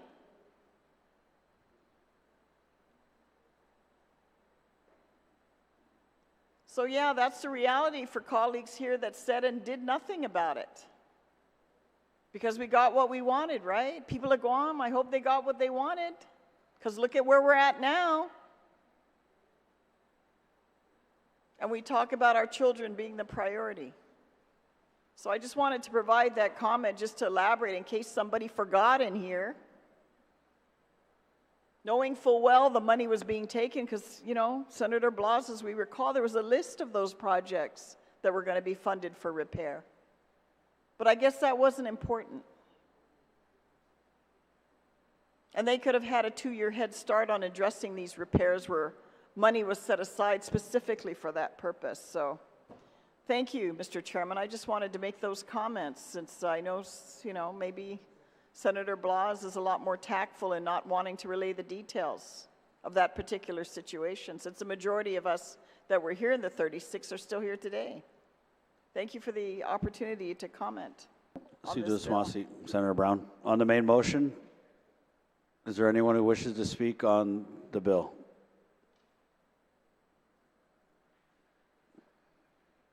Is there anyone else who wishes to speak on the bill? If there's no one else who wishes to speak on the bill, Senator Perez, you're recognized. Susan Massey, Mr. Chair.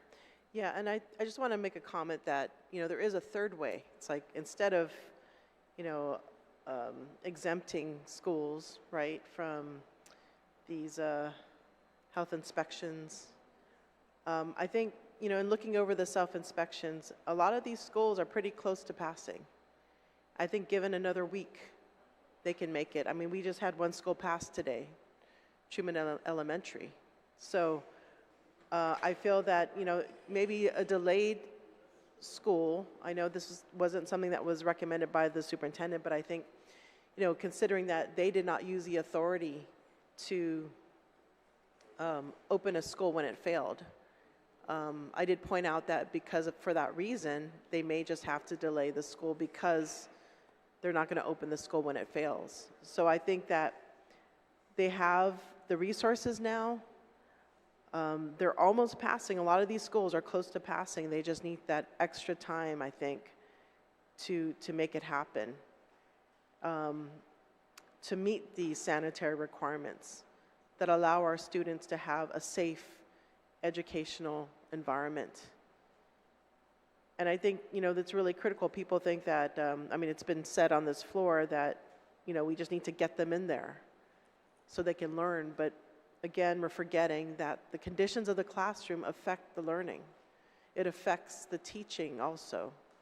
I mean, I've taught at Simon Sanchez High School where teachers have become sick and they don't have qualified teachers to fill their positions. I mean, I can attest that they're, you know, when they're put in these, when they're pulled together in the cafeteria, there isn't much learning happening there. So I think it's really critical that we address these health concerns, these demerits, so that there is quality learning. And we're so close. You know, we were able to come this far within 2 years, I think, right? Or, you know, since we passed the law to move up the date for DOE to comply. I mean, imagine if we did not do anything back then. We will be in much worse state today because the funds are about to expire. And so I think we just need to push forward. And again, you know, we have the resources, we have, you know, the contracts in place. We just need the will to get it done. And it's unfortunate that, you know, this bill was brought forward I mean, what kind of message are we sending to our students? That if we can't make it, let's just give ourselves a pass? I mean, that's a wrong message to make. I think academically speaking, right? That's the message we're sending to our students. And we want, you know, as a teacher, a former teacher, we want to aim higher, not lower. And again, you know, we want to draw the line. You know, are we going to send students to schools that have failed, where they could be injured, where they can become sick? And I think that's what this bill, even in its amended form, is allowing. Are we going to tell our parents, yeah, send your students to this school even though it failed, where they can get hurt, where they can get sick? Even the superintendent didn't want to take that liability. Why is his body agreeing to that? Or why are we proposing this? So there is a third way. Just get it done.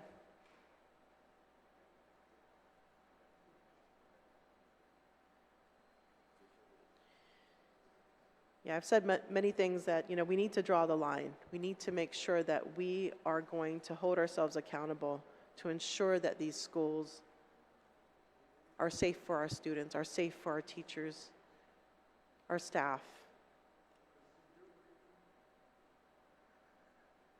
And not turn a blind eye.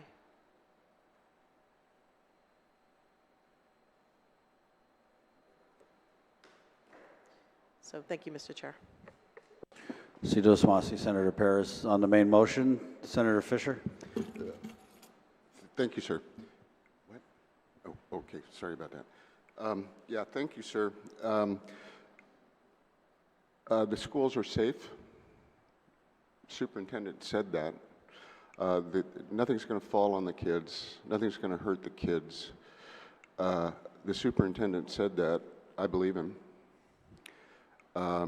I don't think it's appropriate to, in this chamber this morning, to wave a bloody shirt saying that the kids are in imminent peril when they're not. That is just an attempt to incite people for a particular position, and it is not helpful, and it's not true. While we wring our hands and clutch our pearls about the state of the school, I wonder how sincere some of us are. I note that we didn't include the charter schools in this. I guess we don't care about 7,000 students. We're not requiring them to be inspected, are we? Point of information, Senator Fisher, the charter schools and the private schools are already obligated to comply with these safety and sanitation guidelines at the beginning of this school year. Okay, well, thank you very much for that non-point of information, but I'll accept what you're saying at face value and ask myself, well, I think that the public schools are obligated in the same way, yet we're not insisting on an inspection of the charter schools where the rich kids go. We're just insisting on an Point of information, Senator Fisher. Is it an actual point of it is information, actually, or let are me you just provide you, interrupting, sir? I'm just providing you with I the have information the microphone. that Thank you. charter schools Thank are you required very to comply much. with the safety and sanitation Well, guidelines I at the think start that, of this school I year, think sir. that people have a people who have a relationship with the charter schools ought not to be weighing in on this. All I'm saying, sir, is that the schools are fair, or excuse me, the schools are safe. Let's not worry about it. Schools are safe. The kids, I hope very much that this bill passes so we can start educating the kids. So let's move on. Let's get the schools open. Let's not snicker and sneer at this is a serious problem, sir. Thank you. Thank you, Senator Fisher. Is there anyone else on the main motion? Senator San Nicolas, I'll recognize you to close on the bill. Thank you, Mr. Chair, and I do appreciate all the back and forth.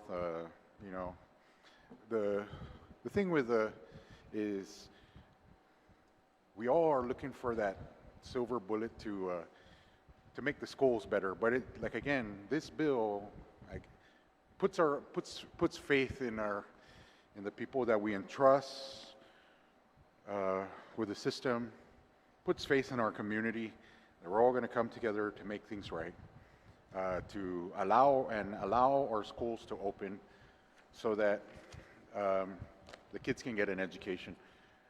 I appreciate all the dialogue that's going on, and I do believe that we all in this chamber have the best interests at heart. But I do ask my colleagues for their support on this bill. Let's pass this bill and allow our kids to, allow those entrusted to do the things that are necessary. And let's open up the schools promptly so that it doesn't disrupt our community. Thank you, Mr. Chair.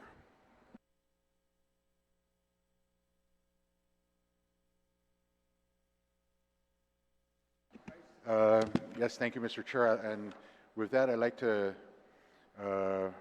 move to rise from the Committee of the Whole with the recommendation that Bill number 317-37LS, as amended in the Committee of the Whole, will be placed on the third reading file. Thank you. On the motion to place Bill 317-37 COR onto the third reading file, is there any objection? Hearing none, motion carries. We're going to take a short recess.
We're back from recess. From the Committee of the Whole, Senator Barnett, you're recognized. Madam Speaker, I wish to report back to the body after the deliberation of Bill number 317-37 COR as amended in the Committee of the Whole with the recommendation of the Committee of the Whole to place on the third reading file. On that motion, is there any objection? Seeing no objection, that motion carries. Senator San Augustine, you're recognized. Madam Speaker, we'll be going back to motions? Yes. Okay, I move that we, notwithstanding that we move back to motion? On the motion to go back to motions, is there any objection? Seeing no objection, that motion carries. We're now on motions. Senator San Augustine, you're recognized. Thank you, Madam Speaker. I motion that Bill 324-37 COR, as introduced by myself, Senator San Augustine, an act to appropriate the sum of $510,000 from the fiscal year 2024 excess revenue collected above the levels adopted in Public Law 37-42 as amended to the Guam Academy Charter School Council for the 2 new charter schools and administrative costs of the Guam Academy Charter School Council. And that I know that there's a requirement because it deals with appropriation that we normally and automatically go to the Committee of the Whole. I ask that it be waived. We just had the public hearing yesterday and the committee report has been already uploaded. All right, so let's take one motion at a time. First, you're asking that Bill 324-37 COR as amended. Is there an amended version? No, not as amended. Not as amended. So 324 as introduced be put on the session agenda. Is there any objection to that motion? Seeing no objection, that motion carries. Senator San Augustine also has a motion that we proceed without the Committee of the Whole on this appropriation measure. Is there any objection to that motion? Seeing no objection, that's how we will proceed. Senator Kinata under motions. Thank you, Madam Speaker. Notwithstanding the rules, I move to place Bill 321-30.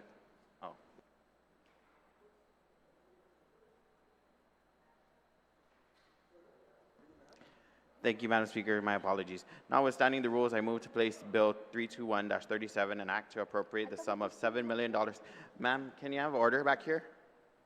Thank you. $7 million to the Guam Department of Education from the unappropriated and unencumbered excess revenues FY 2024 General Fund revenues to cover the costs associated with the rebuilding of Simon A. Sanchez High School campus and the leasing of a temporary campus on the session agenda. I humbly ask for my colleagues' support.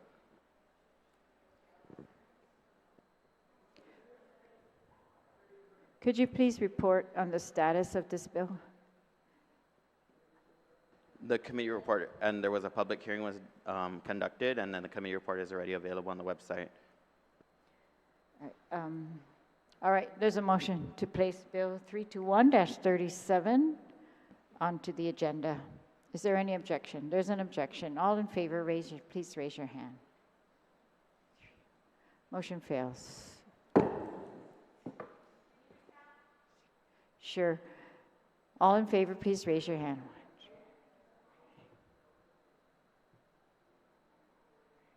Motion fails.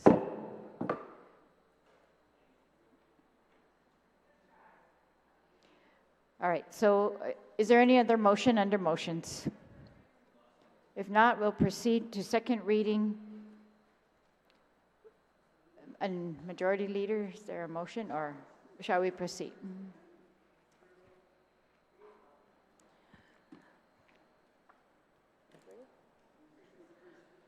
Madam Speaker, I move to recess until 3 o'clock this afternoon. All right, on that motion, is there any objection? If not, we'll proceed in second reading with Bill 324. We're recessed until 3 p.m.